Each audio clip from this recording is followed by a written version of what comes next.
ನಮಸ್ತೆ ಸ್ನೇಹಿತರೆ, ಇವತ್ತು ನಾವು BA ಸಮಾಜಶಾಸ್ತ್ರದಲ್ಲಿ ಒಂದು ಮುಖ್ಯವಾದ ಪ್ರಶ್ನೆಯ ಪಾಯಿಂಟ್ಸ್ಗಳನ್ನು ಹಾಗೂ ಅದರ ವಿವರಣೆಯನ್ನು ಕೂಡ ಸ್ವಲ್ಪ ತಿಳಿತಾ ಹೋಗುವ.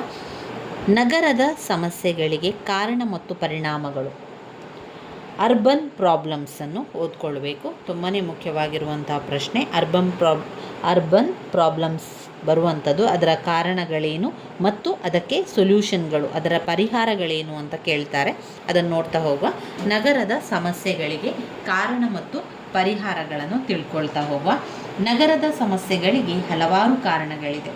ಅವುಗಳಲ್ಲಿ ಅತ್ಯಂತ ಪ್ರಮುಖವಾದ 5 ಕಾರಣಗಳನ್ನು ಪ್ರೊಫೆಸರ್ ರಾಮ್ ಅಹೂಜಾ ಅವರು ತಮ್ಮ ಗ್ರಂಥವೊಂದರಲ್ಲಿ ತಿಳಿಸಿದ್ದಾರೆ. ಮೊದಲನೆಯದಾಗಿ ವಲಸೆ. ನಗರದ ಸಮಸ್ಯೆಗಳಿಗೆ ಕಾರಣಗಳು, ಒಟ್ಟು 5 ಕಾರಣಗಳನ್ನು ಅವರು ಹೇಳ್ತಾ ಇದ್ದಾರೆ. 1 ವಲಸೆ, 2 ಕೈಗಾರಿಕಾ ಬೆಳವಣಿಗೆ, 3 ಸರಕಾರದ ಉದಾಸೀನ, 4 ದೋಷಪೂರ್ಣವಾದ ನಗರದ ಯೋಜನೆ, 5 ಪಟ್ಟಭದ್ರ ಹಿತಾಸಕ್ತಿಯ ಶಕ್ತಿಗಳು. ಮತ್ತೊಮ್ಮೆ ಪಾಯಿಂಟ್ಸ್ಗಳನ್ನು ಹೇಳ್ತಾ ಹೋಗ್ತೇನೆ. ನಗರದ ಸಮಸ್ಯೆಗಳಿಗೆ ಕಾರಣ ಮತ್ತು ಪರಿಹಾರಗಳಲ್ಲಿ ಮೊದಲನೆಯದು ಕಾರಣಗಳು. 1 ವಲಸೆ, 2 ಕೈಗಾರಿಕಾ ಬೆಳವಣಿಗೆ, 4 ಸರಕಾರದ ಉದಾಸೀನತೆ, 4 ದೋಷಪೂರ್ಣವಾದ ನಗರ ಯೋಜನೆ, 5 ಪಟ್ಟಭದ್ರ ಹಿತಾಸಕ್ತಿ ಶಕ್ತಿಗಳು. ಇನ್ನು ನಗರದ ಸಮಸ್ಯೆಗಳಿಗೆ ಪರಿಹಾರಗಳ ಪಾಯಿಂಟ್ಸ್ಗಳನ್ನು ನೋಡ್ತಾ ಹೋಗುವ. ನಗರದ ಕ್ರಮಬದ್ಧವಾದ ಬೆಳವಣಿಗೆಯ ದೃಷ್ಟಿಯಿಂದ ನಗರದ ಭೂಮಿಯ ಬಳಕೆ ಮೇಲೆ ನಿಯಂತ್ರಣ, ನಗರ ಯೋಜನೆಯ ಜೊತೆಗೆ ಪ್ರಾದೇಶಿಕ ಯೋಜನೆಯೂ ಅವಶ್ಯಕ.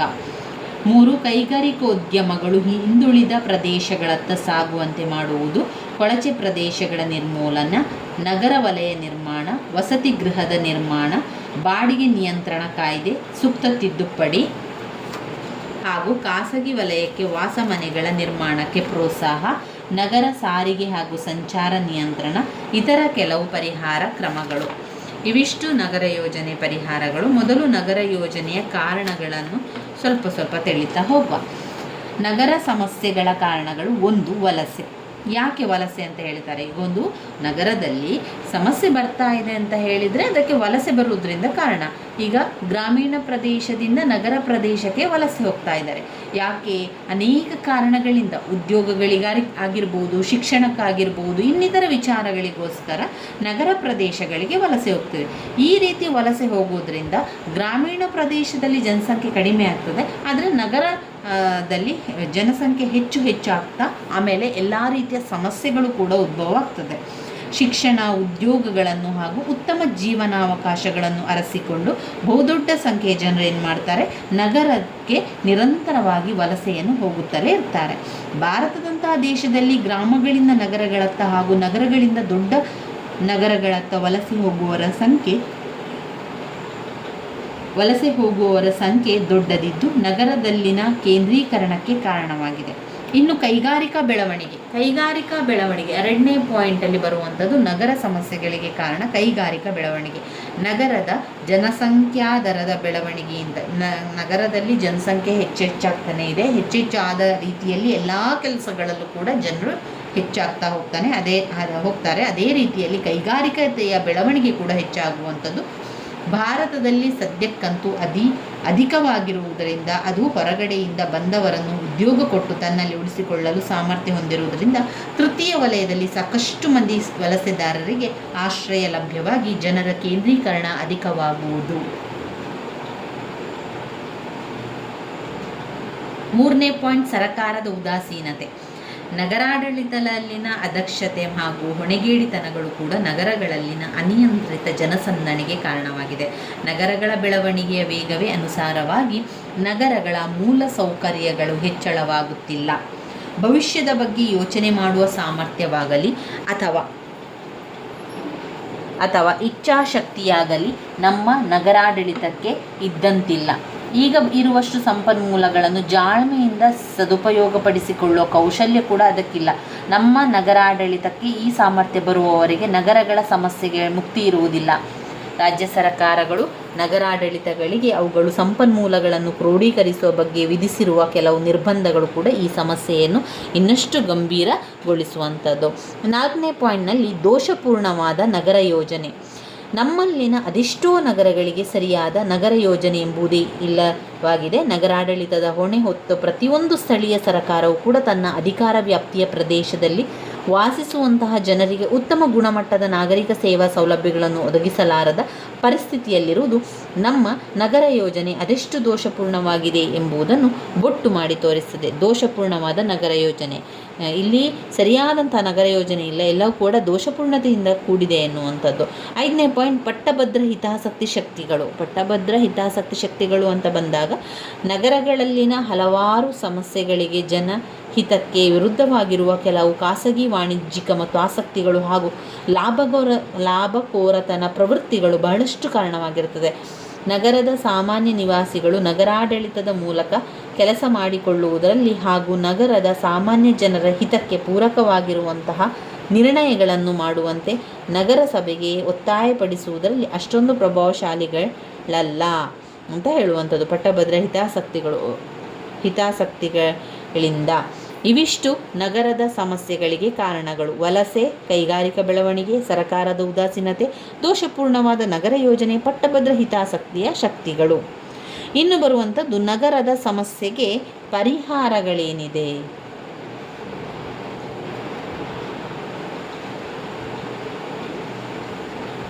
ಯೋಜನಾಬದ್ಧವಾದ ಪ್ರಯತ್ನ ನಡೆಸದೇ ಇದ್ದುದರಿಂದ ಭಾರತದ ನಗರಗಳು ಅಡ್ಡಾದಿಡ್ಡಿಯಾಗಿ ಬೆಳೆಯುತ್ತಾ ಬಂತು. ಇದೀಗ ನಗರದ ಸಮಸ್ಯೆಗಳನ್ನು ಒಮ್ಮೆಲೆ ಎದುರಿಸುವುದು ಕಠಿಣವಾಗಿದೆ. ಅದಾಗಿ ಕೂಡ ಹಂತ ಹಂತವಾಗಿಯಾದರೂ ಇಂತಹ ಸಮಸ್ಯೆಗಳನ್ನು ಪರಿಣಾಮಕಾರಿಯಾಗಿ ಎದುರಿಸುವುದು ಅತೀ ಅವಶ್ಯಕವಾಗಿದೆ. ಈ ನಿಟ್ಟಿನಲ್ಲಿ ಇಲ್ಲಿ ಅವರು ಹೇಳಿರುವಂತಹ ಕೆಲವು ಪರಿಹಾರ ಕ್ರಮಗಳು ಹೆಚ್ಚು ಸಹಾಯಕವಾಗಬಲ್ಲದು. ಇನ್ನು ಇದರಲ್ಲಿ ಪಾಯಿಂಟ್ಸನ್ನು ನೋಡಿದರೆ, ನಗರದ ಕ್ರಮಬದ್ಧವಾದ ಬೆಳವಣಿಗೆಯ ದೃಷ್ಟಿಯಿಂದ ನಗರದ ಭೂಮಿಯ ಬಳಕೆಯ ನಿಯಂತ್ರಣವನ್ನು ಮಾಡುವಂಥದ್ದು, ಭೂಮಿಯನ್ನು ಬಳಕೆ ಮಾಡುವಂಥದ್ದು ನಿಯಂತ್ರಣ ಮಾಡುವುದರ ಮೂಲಕ ಅದಕ್ಕೆ ಪರಿಹಾರವನ್ನು ಕಂಡುಕೊಳ್ಬೋದು ಅಂತ ಹೇಳುವಂಥದ್ದು. ಇಲ್ಲಿ ನಗರದ ಆಕರ್ಷಣೆಯಿಂದಾಗಿ, ನಗರದ ಕಡೆಗಿನ ಎಡೆಬಿಡದ ವಲಸೆಯಿಂದಾಗಿ ನಗರದ ಭೂಮಿಯ ಬೆಲೆ ಹೆಚ್ಚುತ್ತಾ ಹೋಗ್ತದೆ. ನಗರದ ಸೀಮಿತ ಭೂಪ್ರದೇಶದ ಮೇಲಿನ ಒತ್ತಡವೂ ಕೂಡ ಹೆಚ್ಚಾಗುವುದು. ಆದ್ದರಿಂದ ನಗರದ ಭೂಮಿಯ ಬಳಕೆಗೆ ಮೇಲೆ ನಿಯಂತ್ರಣ ಹೇರುವುದು ಅನಿವಾರ್ಯವಾಗುವಂಥದ್ದು. ಈ ಉದ್ದೇಶಕ್ಕಾಗಿ ನಗರ ಯೋಜನಾ ಪ್ರಾಧಿಕಾರವನ್ನು ಸ್ಥಾಪಿಸಲಾಯಿತು. ಇನ್ನು 2ನೇ ಪಾಯಿಂಟ್ನಲ್ಲಿ ನಗರ ಯೋಜನೆಯ ಜೊತೆಗೆ ಪ್ರಾದೇಶಿಕ ಯೋಜನೆಯೂ ಕೂಡ ಅವಶ್ಯಕವಾಗಿದೆ. ನಗರವೊಂದರ ಸಮಸ್ಯೆಗಳನ್ನು ಎದುರಿಸಲು ನಗರಕ್ಕೆ ಸಂಬಂಧಿಸಿದಂತೆ ಯೋಜನೆಯನ್ನು ಮಾತ್ರ ಮಾಡಿದರೆ ಸಾಲದು. ಅದು ಇಡೀ ಪ್ರಾದೇಶಿಕ ಯೋಜನೆಯ ಭಾಗವಾಗಿ ನಗರ ಯೋಜನೆಯಿದ್ದಾಗ ಮಾತ್ರ ನಗರ ಸಮಸ್ಯೆಯನ್ನು ಪರಿಣಾಮಕಾರಿಯಾಗಿ ಎದುರಿಸಲು ಸಾಧ್ಯ. ಉದಾಹರಣೆಗೆ, ನಗರಕ್ಕೆ ಬಂದು ಸೇರಿದವರೆಲ್ಲರೂ ವಸತಿ ಸೌಕರ್ಯದೊಂದಿಗೆ ಎಲ್ಲ ಬಗೆಯ ಮೂಲ ಸೌಕರ್ಯಗಳನ್ನು ಒದಗಿಸುವುದು ಜೊತೆಗೆ ಉದ್ಯೋಗಗಳನ್ನು ಒದಗಿಸುವುದು ಅಸಾಧ್ಯ. ಉದ್ಯೋಗಕ್ಕಾಗಿ ಮತ್ತು ಉತ್ತಮ ಜೀವನಾವಕಾಶದ ಹುಡುಕಾಟಕ್ಕಾಗಿ ದೊಡ್ಡ ದೊಡ್ಡ ನಗರಗಳನ್ನೇ ಆಶ್ರಯಿಸುವ ಪ್ರವೃತ್ತಿಯನ್ನು ತಪ್ಪಿಸಲು, ದೊಡ್ಡ ದೊಡ್ಡ ನಗರಗಳ ಕಡೆಗಿನ ವಲಸೆಯನ್ನು ತಪ್ಪಿಸಲು ಮಧ್ಯಗಾತ್ರದ ಪಟ್ಟಣಗಳಲ್ಲಿ ಅಂತಹ ಸೌಲಭ್ಯಗಳನ್ನು ಒದಗಿಸಿ ಅವರ ವಲಸೆಯ ದಿಕ್ಕನ್ನು ಸಂದರ್ಭವರಿತು ಆದರೆ ಇನ್ನಿತರ ಸಮಸ್ಯೆಗಳಿಗೆ ಕಾರಣವಾಗದಂತೆ ಇನ್ನೊಂದೆಡೆಗೆ ತಿರುಗಿಸುವಂಥ ಯೋಜನೆ ನಮ್ಮದಾಗಬೇಕು. 3ನೇ ಪಾಯಿಂಟ್ನಲ್ಲಿ ಕೈಗಾರಿಕೋದ್ಯಮಗಳು ಹಿಂದುಳಿದ ಪ್ರದೇಶಗಳತ್ತ ಸಾಗುವಂತೆ ಮಾಡುವುದು. ಕೈಗಾರಿಕೋದ್ಯಮಗಳನ್ನೇನು ಮಾಡೋದು, ಹಿಂದುಳಿದ ಪ್ರದೇಶಗಳತ್ತ ಸಾಗುವಂತೆ ಮಾಡುವಂಥದ್ದು. ಆ ರೀತಿಯಾಗಿ ಮಾಡೋದ್ರಿಂದ ಆ ಹಿಂದುಳಿದ ಪ್ರದೇಶ ಮೇಲೆ ಬರಲಿಕ್ಕೆ ಸಹಾಯ ಆಗ್ತದೆ ಅನ್ನೋ ಒಂದು ಕಾರಣದಿಂದಾಗಿ. ಇನ್ನು ಕೊಳಚೆ ಪ್ರದೇಶಗಳ ನಿರ್ಮೂಲನೆ ಮಾಡಬೇಕು. ಒಂದು ನಗರದ ಸಮಸ್ಯೆಯನ್ನು ಪರಿಹಾರ ಮಾಡಬೇಕು ಅಂತ ಹೇಳಿದರೆ ಮುಖ್ಯವಾಗಿ ಕೊಳಚೆ ಪ್ರದೇಶಗಳಿರ್ತದೆ. ಈ ಕೊಳಚೆ ಪ್ರದೇಶಗಳನ್ನು ಅದನ್ನು ಸರಿ ಮಾಡಬೇಕು. ಕೊಳಚೆ ಪ್ರದೇಶಗಳ ನಿರ್ಮೂಲನೆ ಮಾಡೋದ್ರಿಂದ ಎಲ್ಲವೂ ಕೂಡ ನೈರ್ಮಲ್ಯದಿಂದ ಇರ್ತದೆ ಎನ್ನುವಂಥದ್ದು. ನಗರಗಳ ವಲಯಗಳ ನಿರ್ಮಾಣ. ನಗರಗಳ ಅಡ್ಡಾದಿಡ್ಡಿ ಬೆಳವಣಿಗೆಯನ್ನು ನಿಯಂತ್ರಿಸುವಲ್ಲಿ ವಲಯ ವ್ಯವಸ್ಥೆ ಸಹಾಯಕವಾಗಿದೆ. ಇದರಿಂದ ಪರಿಸರ ಮಾಲಿನ್ಯವನ್ನು ತಡೆಗಟ್ಟುವುದು, ವಸತಿ ಗೃಹಗಳಿಗೆ ಅತ್ಯಂತ ಕಡಿಮೆ ಮಾಲಿನ್ಯ ಹಾಗೂ ಶಾಂತ ಪರಿಸರವನ್ನು ನಿರ್ಮಿಸುವುದು, ವ್ಯಾಪಾರೋದ್ಯಮಗಳಿಗೆ ಅನುಕೂಲಕರ ಸೌಲಭ್ಯಗಳನ್ನು ಕಲ್ಪಿಸಿಕೊಡುವುದು ಸಾಧ್ಯವಾಗ್ತದೆ. ಇನ್ನು ವಸತಿ ಗೃಹಗಳ ನಿರ್ಮಾಣ ಮಾಡುವಂಥದ್ದು. ನಗರವಾಸಿಗಳು ಎಲ್ಲೆಡೆ ಎದುರಿಸಬೇಕಾದ ಬಹುದೊಡ್ಡ ಸಮಸ್ಯೆ ಅಂತ ಹೇಳಿದರೆ ಅದು ವಸತಿ ಸಮಸ್ಯೆ. ನಗರಾಭಿಮುಖವಾದ ವಲಸೆ ಹೆಚ್ಚುತ್ತಾ ಹೋದಂತೆ ನಗರದ ಭೂಮಿಯ ಮೇಲಿನ ಒತ್ತಡ ಕೂಡ ಹೆಚ್ಚಿದಂತೆ ನಗರದ ವಸತಿ ನಿವೇಶನಗಳ ವಸತಿ ಗೃಹಗಳ ಮೌಲ್ಯ ಹೆಚ್ಚುತ್ತಾ ಹೋಗಿ ಜನರು ಹಾಗೂ ಬಡ ಜನರು ತಮ್ಮ ಕೈಗೆಟಕುವ ಮನೆಗಳನ್ನು ಪಡೆಯಲಾರದೆ ಸಂಕಷ್ಟಕ್ಕೆ ಸಿಲುಕುವರು. ಅಂತೆಯೇ ವಿವಿಧ ಆರ್ಥಿಕ ವರ್ಗಗಳ ಜನರಿಗೆ ಎಟಕುವ ರೀತಿಯಲ್ಲಿ ಬಾಡಿಗೆಯನ್ನು ನಿಗದಿ ಮಾಡಿ ಬಾಡಿಗೆ ಮನೆಗಳನ್ನು ರಚಿಸುವುದು, ಕಡಿಮೆ ಖರ್ಚಿನಲ್ಲಿ ಚಿಕ್ಕ ಗಾತ್ರದ ಮನೆಗಳನ್ನು ಕಟ್ಟಿಸಿ ಅವರು ಸ್ವಂತಕ್ಕೆ ಕಂಡುಕೊಳ್ಳುವಂತೆ ಮಾಡುವ ವ್ಯವಸ್ಥೆ ಕೂಡ ಕಾಣ್ತದೆ. ಇನ್ನು 7ನೇ ಪಾಯಿಂಟ್ನಲ್ಲಿ ಬಾಡಿಗೆ ನಿಯಂತ್ರಣ ಕಾಯ್ದೆ ಸೂಕ್ತ ತಿದ್ದುಪಡಿ ಹಾಗೂ ಖಾಸಗಿ ವಲಯಕ್ಕೆ ವಾಸದ ಮನೆಗಳ ನಿರ್ಮಾಣಕ್ಕೆ ಪ್ರೋತ್ಸಾಹವನ್ನು ಕೊಡುವಂಥದ್ದು. ಉಳುವವನೇ ಭೂಮಿಯ ಒಡೆಯ ಎಂಬ ಘೋಷಣೆಯಂತೆ ಬಾಡಿಗೆದಾರನೇ ಮನೆಯ ಒಡೆಯ ಎಂಬ ಪರಿಸ್ಥಿತಿ ಬಹುಕಾಲ ಪ್ರಚಲಿತವಿದ್ದುದರಿಂದ ಬಾಡಿಗೆಗಾಗಿ ಮನೆ ಕಟ್ಟಿಸುವುದನ್ನು ಯಾರೂ ಹೆಚ್ಚಾಗಿ ಇಚ್ಛಿಸುತ್ತಿರಲಿಲ್ಲ. ಆದರೆ ಮಹಾರಾಷ್ಟ್ರ ಹಾಗೂ ಕರ್ನಾಟಕ ರಾಜ್ಯಗಳಲ್ಲಿ ಈ ಬಗೆಯ ಚಿಂತನೆ ನಡೆಸಿ ಬಾಡಿಗೆ ನಿಯಂತ್ರಣ ಕಾಯ್ದೆ ತಿದ್ದುಪಡಿ ನಂತರ ಗೃಹ ನಿರ್ಮಾಣದ ಉದ್ಯಮಕ್ಕೆ ಭಾರೀ ಚಾಲನೆ ದೊರಕಿದೆ. ಇದರಿಂದ ಬಾಡಿಗೆಗಾಗಿ ಮನೆಗಳಿಂದ ಸಾಕಷ್ಟು ಸಂಖ್ಯೆಯಲ್ಲಿ ಲಭ್ಯವಿದೆ. ಆದರೆ ದೇಶದ ಇನ್ನೂ ಕೆಲವು ರಾಜ್ಯಗಳಲ್ಲಿ ಹಳೆಯ ಕಾನೂನು ಹಾಗೆಯೇ ಮುಂದುವರಿದಿದ್ದು ಅಲ್ಲಿಯೂ ಅದರ ಬದಲಾವಣೆ ಅಗತ್ಯವಾಗಿದೆ.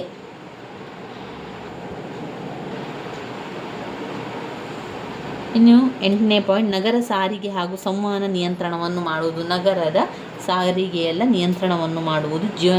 ಸಂಚಾರ ವ್ಯವಸ್ಥೆ ಅಂದರೆ ಜೀವನಾಡಿದ್ದಂತೆ ಇಷ್ಟು ಗೊಂದಲಮಯವಾಗಿದ್ದರೆ ನಗರ ಜೀವನವು ಗೊಂದಲಮಯವಾಗಿರುತ್ತದೆ. ಅಂತೆಯೇ ವಾಹನಗಳ ನಿಯಂತ್ರಣದೊಂದಿಗೆ ಭೂಮಿ, ವಾಯು ಹಾಗೂ ಸಾಧ್ಯವಿದ್ದೆಡೆ ಜಲಸಂಚಾರಕ್ಕೆ ಅವಕಾಶವಿರುವುದು ಕೂಡ ನಗರ ಯೋಜನೆಯ ಮುಖ್ಯ ಭಾಗವಾಗಿರುತ್ತದೆ.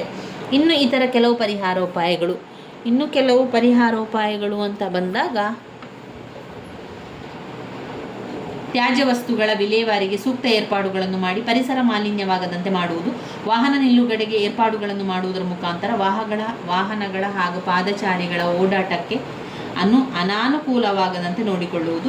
ಜನವಸತಿಯ ಪ್ರತ್ಯೇಕ ಕಾಲನಿಗಳನ್ನು ಅಭಿವೃದ್ಧಿಪಡಿಸಿ ಅಲ್ಲಿನ ನಿವಾಸಿಗಳಿಗೆ ಬೇಕಾದ ಎಲ್ಲ ಬಗೆಯ ಮೂಲಸೌಕರ್ಯಗಳನ್ನು ಒದಗಿಸುವುದು. ಉನ್ನತ ಮಟ್ಟದ ನಾಗರಿಕ ಸೌಲಭ್ಯಗಳನ್ನು ಒಳಗೊಂಡಿರುವ ಸುಸಜ್ಜಿತ ಪಾರ್ಕುಗಳು, ಪ್ರಾಣಿ ಸಂಗ್ರಹಾಲಯ, ಉರಗೋದ್ಯಾನ, ಗ್ರಂಥಾಲಯಗಳು, ವಿವಿಧ ಬಗೆಯ ಆಟಗಳು, ಕ್ರೀಡಾಂಗಣಗಳು, ಈಜುಕೊಳಗಳು, ಸಭಾಭವನಗಳು, ಬೃಹತ್ ಸಮಾವೇಶಕ್ಕೆ ಅನುಕೂಲಕರವಾದ ಪ್ರದೇಶಗಳು ಇವೆಲ್ಲವನ್ನು ಕೂಡ ಒದಗಿಸುವುದರ ಮೂಲಕ ನಗರದ ಜನತೆ ಸುಖ, ಸಂತೋಷ, ನೆಮ್ಮದಿಯ ಜೀವನ ಅವಕಾಶ ಒದಗಿಸುತ್ತದೆ. ಇವಿಷ್ಟು ನಗರದ ಸಮಸ್ಯೆಗಳು ಮತ್ತು ಪರಿಹಾರಗಳು. ನಗರದ ಸಮಸ್ಯೆಗಳಿಗೆ ಕಾರಣ ಮತ್ತು ಪರಿಹಾರಗಳು. ನಗರದ ಸಮಸ್ಯೆಗಳಿಗೆ ಕಾರಣಗಳು ಮತ್ತು ಪರಿಹಾರಗಳು. ನನ್ನ ವಿಡಿಯೋಸ್ ಎಲ್ಲ ನಿಮಗೆ ಇಷ್ಟ ಆಗಿದ್ದರೆ ಲೈಕ್ ಕೊಡಿ, ಶೇರ್ ಮಾಡಿ, ಸಬ್ಸ್ಕ್ರೈಬ್ ಮಾಡಲಿಕ್ಕೆ ಮರಿಬೇಡಿ ಸ್ನೇಹಿತರೆ. ಧನ್ಯವಾದಗಳು. ಮುಂದಿನ ವಿಡಿಯೋದಲ್ಲಿ ಇನ್ನಷ್ಟು ವಿಚಾರಗಳು ನಿಮಗೆ ನಾನು ತಿಳಿಸ್ತಾ ಹೋಗ್ತೇನೆ. ಇದು ತುಂಬಾ ಮುಖ್ಯವಾಗಿರುವಂಥ ಪ್ರಶ್ನೆ, ನಗರದ ಸಮಸ್ಯೆಗಳಿಗೆ ಕಾರಣ ಮತ್ತು ಪರಿಣಾಮ.